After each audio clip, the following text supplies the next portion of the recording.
Yo, what's up guys? Welcome back to the shop. As you just saw, the shop is not in the best shape right now. This week was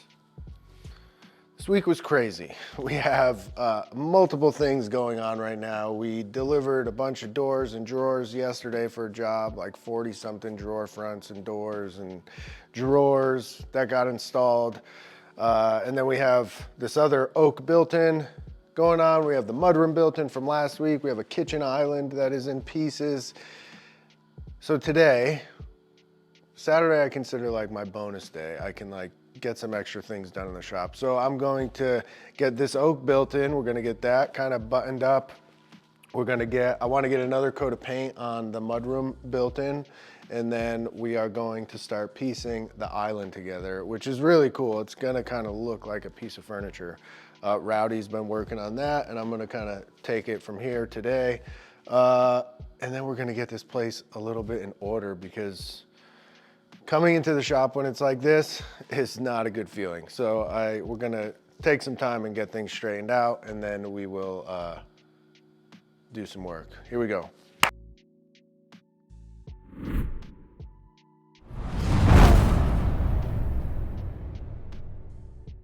I want to start out with getting that mudroom built in the back section back over here and get one more coat of paint on it.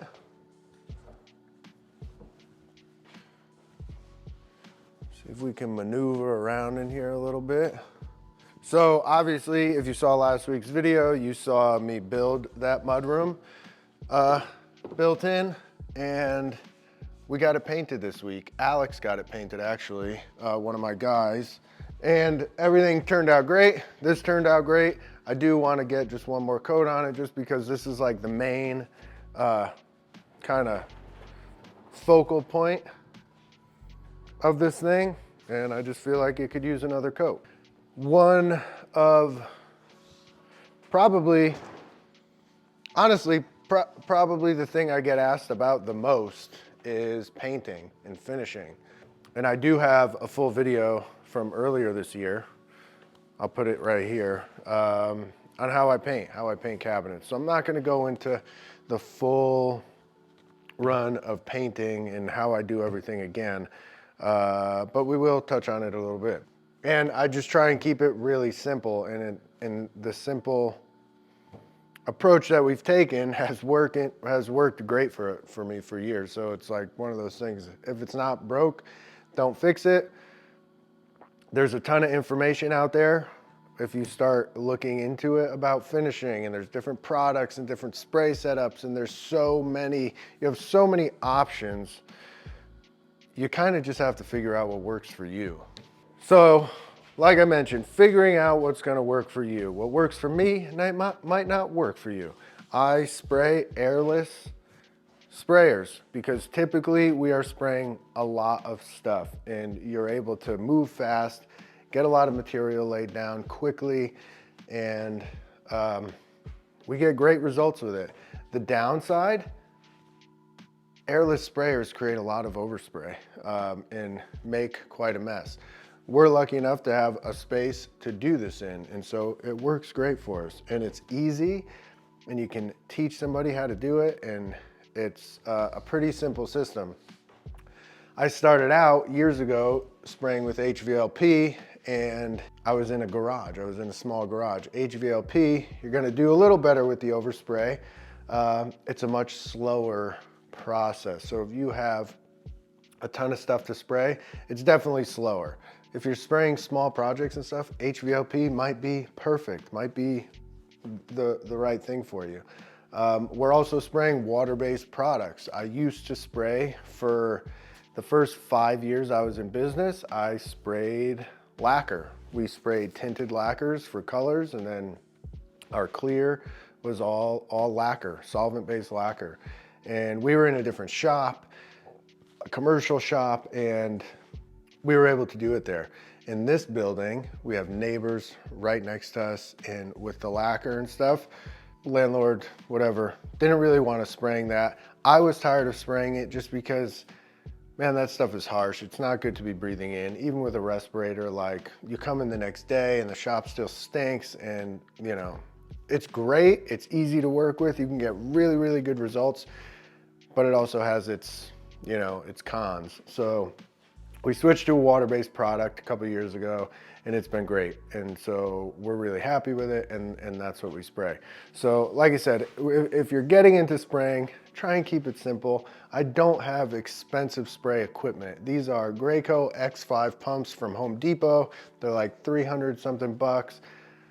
Been using them for years and they work great for us. So that being said, you can spend an extreme amount of money on spray equipment, and you know, if that's what you want to do too, you can do that. But we do what works for us, and so we're kind of sticking with that. So this thing, we're going to lightly sand it with 320. I don't need to go crazy because it's already in pretty good shape.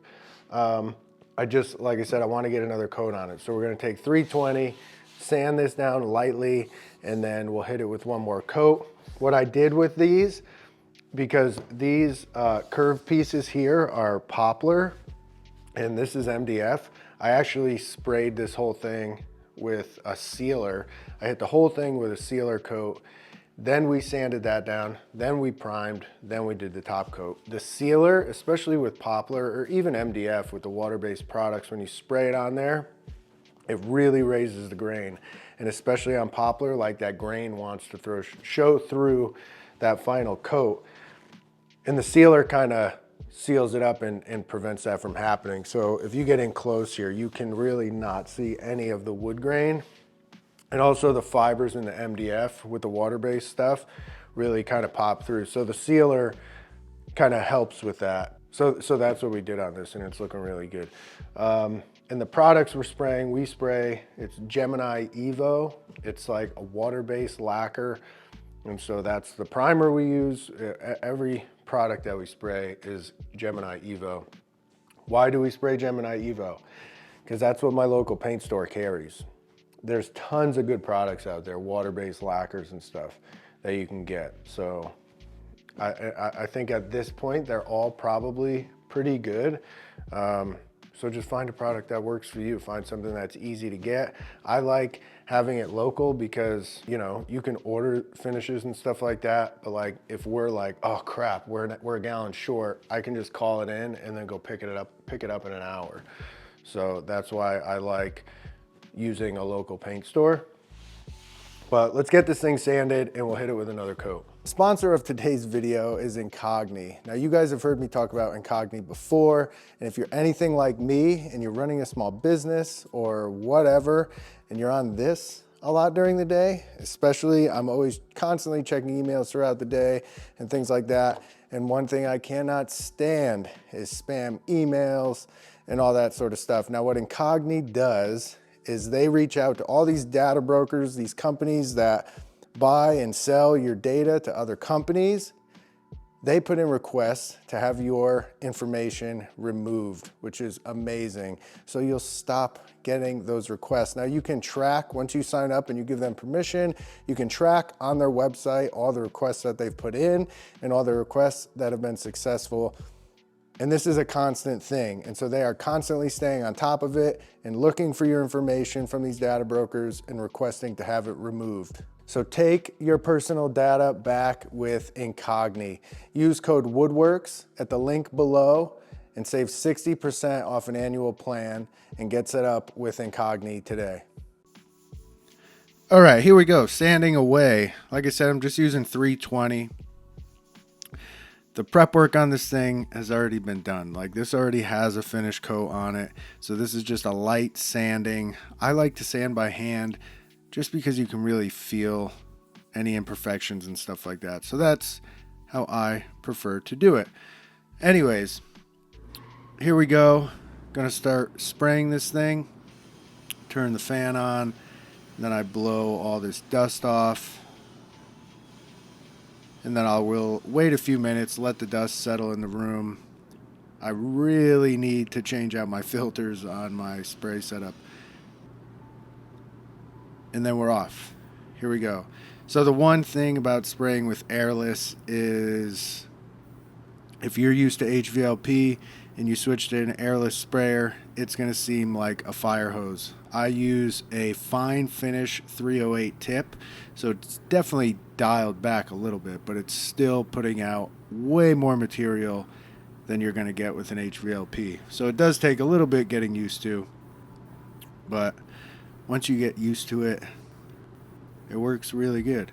The one thing I really like about this water-based product is it grabs really good on vertical surfaces. So I'm not going to say that it doesn't run. It can certainly run. If you go crazy and blast a ton in one spot, you're definitely going to get runs. But this does a much better job than, say, like the lacquer I used in the past. Any like vertical surface was very tricky, and it was hard to not get runs. So that's one of the things I also really like about the water-based product. And you saw how nice that finish was looking on there. So here we go, moving over to this built-in. I'm gonna get the backs put on this thing. This thing is very heavy.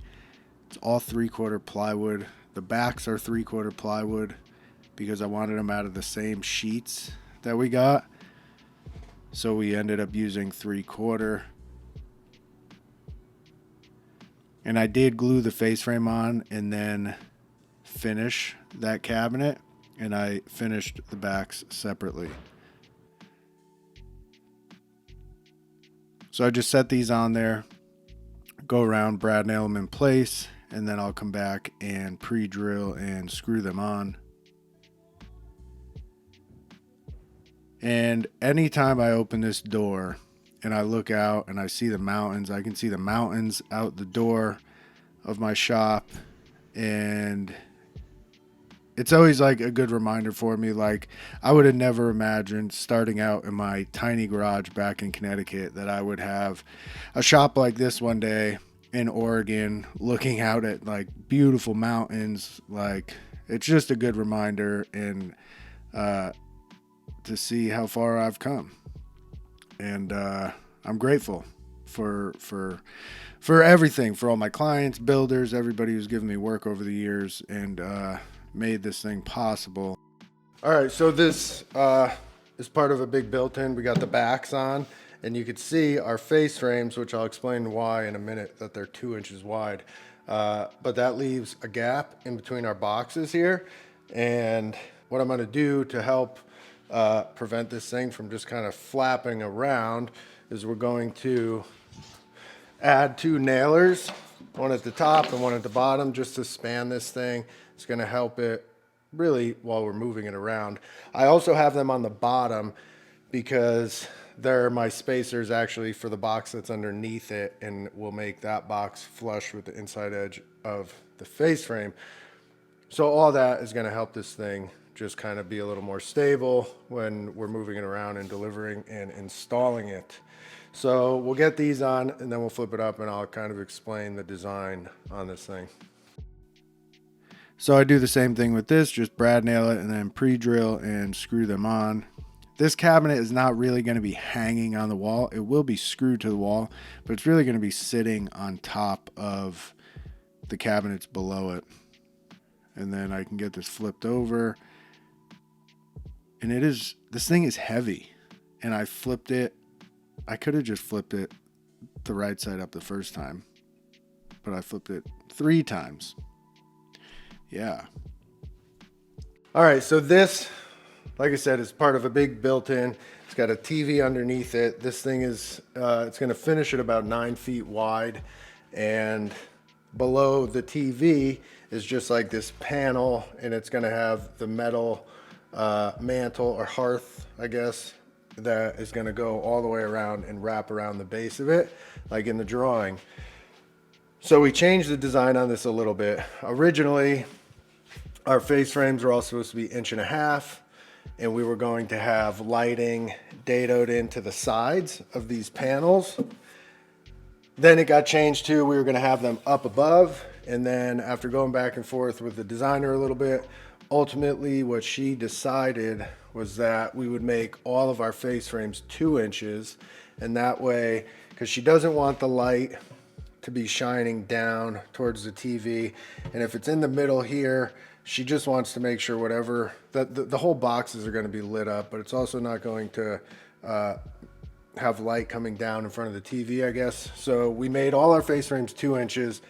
And so then behind the section of face frame, I have 1.25 inches because my box is flush at the top and my box is flush here. And so they're going to mount the lighting on the back side of the face frame so it shines back into the cabinet. So that's, you know, working with designers and stuff.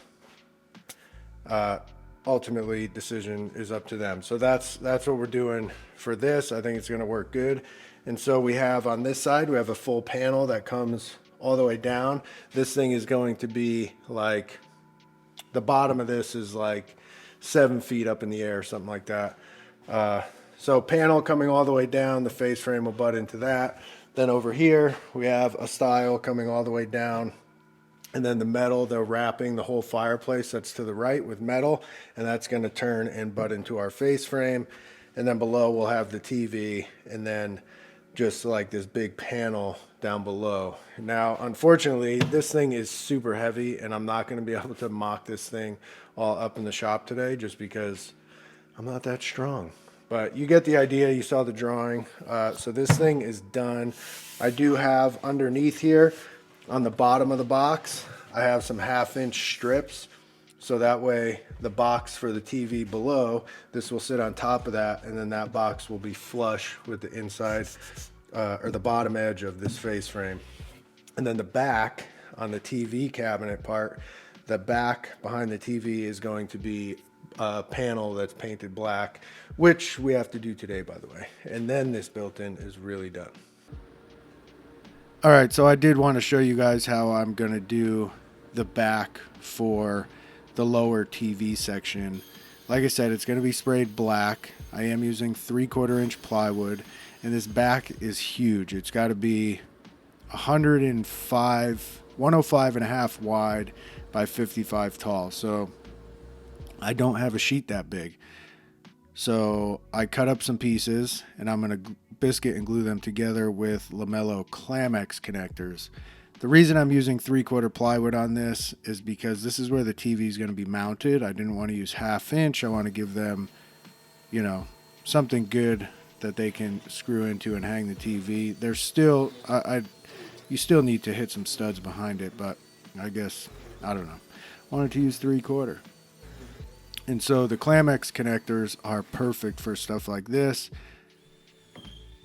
because you can just clamp them together with the Allen wrench. It's each biscuit is like over 200 pounds of clamping pressure. And so with some glue, it's going to be a super strong joint. And the holes, I drilled the holes, are obviously on the back side of the panel, so you'll never see them. So just throw some glue in there and then close them up with the Allen wrench. As always, if you guys need a LAMELLO, my affiliate link is below. If you have any questions, my email's below as well. You can hit me up. I'm happy to help. The LAMELLO is, if you're building cabinets all the time, I mean, it is, I hate the term game changer, but for lack of a better term, it's a game changer. It is an amazing tool. It really is. So then we flip it over. I let that sit for a while, and then I got it sanded down, and that thing is ready for paint. So we'll get that out of the way, and I'll start putting my mudroom built-in back together. This thing dried. Let it dry for a couple hours, and it's ready to go. Came out really nice. And we're going to get it all assembled again, like we did last weekend. Countertop came out great. So we'll go ahead and get this screwed back together. I already had this assembled last week, so my screw holes line up. And then I did add a few extra along the bottom edge into the bottom of the MDF panel. I just don't want any gaps or anything. So we add a few more screws.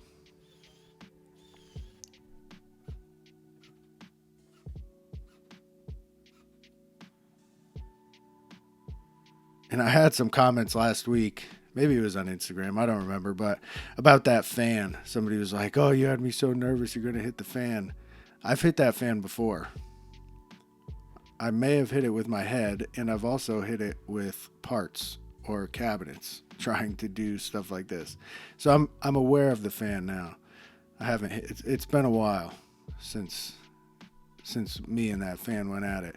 So here is the upper section. I'll bring this over and get the back put on it. And we had another comment last week too about this cabinet. Someone saying, "Oh, it's upside down. The wider part should be the bottom rail. Like the top rail should be the bottom rail." Well, this whole thing, the top rail is 3 inches. You're only going to end up seeing 1.5 inches of it. This does get a crown molding that will get attached in the field. All the crown molding is already on site. And this cabinet, obviously, it does not go to the ceiling.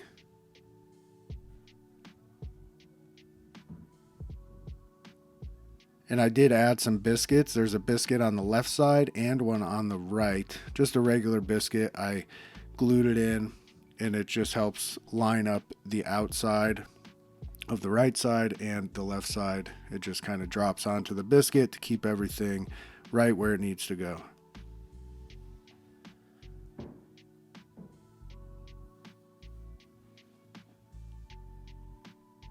And there it is, all done. Stoked with this thing. Really fun project.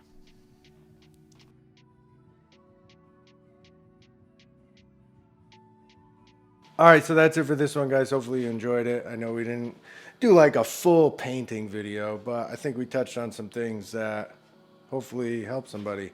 This thing is going, these are 2 separate jobs, but this is going Monday to get installed.